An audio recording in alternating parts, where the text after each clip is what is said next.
अस्सलाम वालेकुम वरहमतुल्लाहि वबरकातु। दुनिया की वो वाहिद हस्ती जिनको अल्लाह ने अर्श पर मिलने के लिए बुलाया और अपने दीदार करवाए, वो है हमारे नबी मोहम्मद सल्लल्लाहु ताला अलैहि वसल्लम। हमारे नबी मोहम्मद सल्लल्लाहु ताला अलैहि वसल्लम की सीरत का ये 14वां एपिसोड है। एपिसोड शुरू करने से पहले हम पिछले एपिसोड के सवाल के बारे में बात करते हैं। पिछले एपिसोड में मैंने आप लोगों से सवाल पूछा था कि शिर्क क्या है। तो शिर्क का मतलब है कि अल्लाह की जात व सिफात में किसी को शामिल करना, अल्लाह को मानना और साथ के साथ में किसी और से ये तलब करना कि ये हमारा अच्छा भला या बुरा कर सकता है। इस तरह से तो ये होता है शिर्क। अल्लाह ताला ने कुरान शरीफ में फरमाया है कि अल्लाह एक है, सब उसके मोहताज हैं, वो किसी का मोहताज नहीं है, ना वो किसी की औलाद है, ना उसकी कोई औलाद है और ना कोई उसके बराबर का है। तो पिछले एपिसोड में मैंने आप लोगों को बताया था कि अरब में बुत परस्ती की शुरुआत किस तरह से हुई। तो एपिसोड नंबर 14 हम स्टार्ट करते हैं।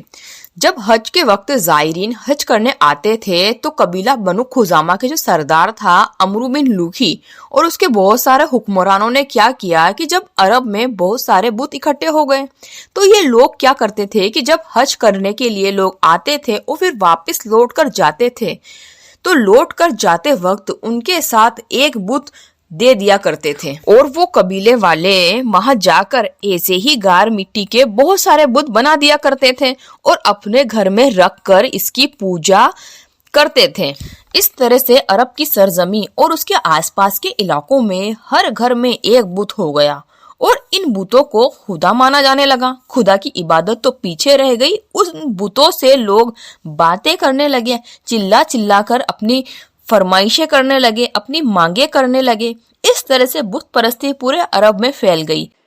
बैतुल्ला में एक बड़ा बुत था हुबल, लेकिन इन मुशरिकीनों ने गुजरते वक्त के साथ पूरे मस्जिद हरम को बुतों से भर दिया।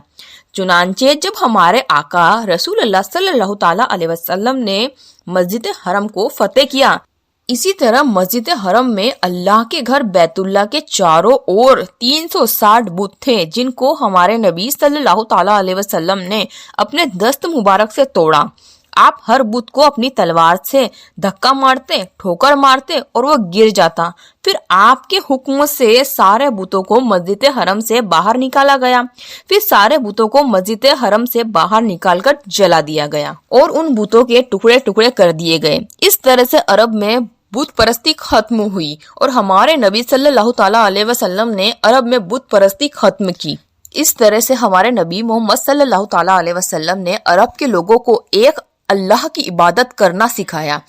तो एपिसोड नंबर 14 यहीं खत्म होता है और आज का सवाल ये है कि हमारे नबी मोहम्मद सल्लल्लाहु ताला अलैहि वसल्लम ने फतह मक्का के वक्त बैतुल्ला खाने काबा में जाने के लिए बैतुल्ला की चाबियां किससे ली? तो इसका जवाब मैं अगले एपिसोड में आप लोगों को दूंगी। मिलते हैं अगले एपिसोड में। अल्लाह हाफिज।